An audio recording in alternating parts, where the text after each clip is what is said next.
தந்தை மகன் தூயாவின் பெயராலே ஆமென். மத்தேயு எழுதிய நற்செய்தி வாசகம் அதிகாரம் 13 இறைவசனங்கள் 54 முதல் 58 முடிய. அக்காலத்தில் இயேசு தமது சொந்த ஊருக்கு வந்து அங்குள்ள தொழுகை கூடத்தில் அவர்களுக்கு கற்பித்தார். அதை கேட்டவர்கள் வியப்பில் ஆழ்ந்தார்கள். அவர்கள், எங்கிருந்து இந்த ஞானம் இவருக்கு வந்தது? எப்படி இந்த வல்ல செயல்களை செய்கிறார்? இவர் தச்சருடைய மகன் அல்லவா? இவருடைய தாய் மரியா என்பவர்தானே? யாக்கோபு, யோசேப்பு, சீமோன், யூதா ஆகியோர் இவருடைய சகோதரர் அல்லவா? இவர் சகோதரிகள் எல்லாரும் நம்மோடு இருக்கிறார்கள் அல்லவா? பின் இவருக்கு இவையெல்லாம் எங்கிருந்து வந்தன? என்றார்கள்.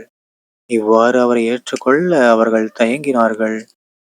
இயேசு அவர்களிடம், தம் சொந்த ஊரிலும் வீட்டிலும் தவிர மற்றெங்கும் இறைவாக்கினர் மதிப்பு பெறுவர் என்றார். அவர்களுக்கு நம்பிக்கை இல்லாததால் அவர் அங்கு பல வல்ல செயல்களை செய்யவில்லை. ஆண்டவரின் அருள்வாக்கு. கிறிஸ்துவே உமக்கு புகழ். அன்பார்ந்த சகோதர சகோதரிகளே, இன்று பாஸ்கா 2ஆம் வாரம் மே 1ஆம் தேதி 2025ஆம் வருடம் வியாழன்கிழமை. இன்று நாம தொழிலாளரான புனித யோசேப்பு உடைய நினைவு நம்ம கொண்டாடுறோம். ஓகேங்களா? நம்ம எல்லாருக்குமே தெரியும் யோசேப்பு நேர்மையாளர். யோசேப்பு யாரு? அன்னை மரியாவினுடைய கணவர், இயேசுவினுடைய வளர்ப்பு தந்தை. இயேசுவினுடைய தந்தை, வளர்ப்பு தந்தை. நம்ம எல்லாருக்குமே அவர் ஒரு காட் ஃபாதர் மாதிரி. ஓகேங்களா?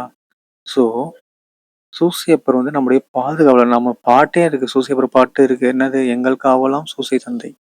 ஓகேங்களா? சூசையப்பர் நம்ம எல்லாருக்குமே ஒரு மிகப்பெரிய பாதுகாவலராக இருக்கு. ஓகேங்களா? அவரை பாதுகாப்பா வச்சு நிறைய சபைகள் நம்ம கிட்ட இருக்கு. ஓகேங்களா?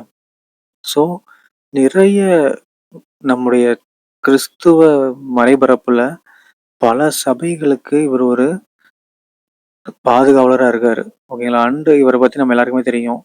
ஏசப்பா அந்த அளவுக்கு வளர்த்திருப்பாரு. ஓகேங்களா? இப்போ எல்லாருமே ஸ்லீப்பிங் ஜோசப், அதாவது ட்ரீமிங் ஜோசப். ஓகேங்களா? ஸோ தூங்கிக்கிட்டு கடவுளுடைய அருளை காதால கேட்டவர், கடவுளுடைய வார்த்தையை கனவுல பார்த்தவர். ஸோ அவர்கிட்ட நம்ம வேண்டும் போது நமக்கு என்ன நடக்கும்?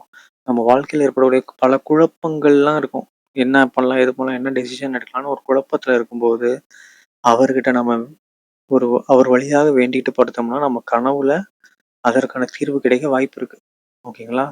ஸோ ஏன்னா கபிரியேல் தூதர் சூசையப்பர் குழப்பத்தில் இருக்கும்போது அவர் கனவுல அப்படிதான் சொன்னாங்க இல்லையா? அதே மாதிரி நமக்கும் சொல்லுவாங்க. ஸோ இந்த நாளில் நாம சிறப்பாக ஜெபிப்போம். தந்தை மகன் தூயாவின் பெயராலே ஆமீன். இயேசுக்கே புகழ், இயேசுக்கு நன்றி, மரியே வாழ்க, இயேசுவின் ரத்தம் ஜெயம். அல்லேலூயா. Praise the Lord.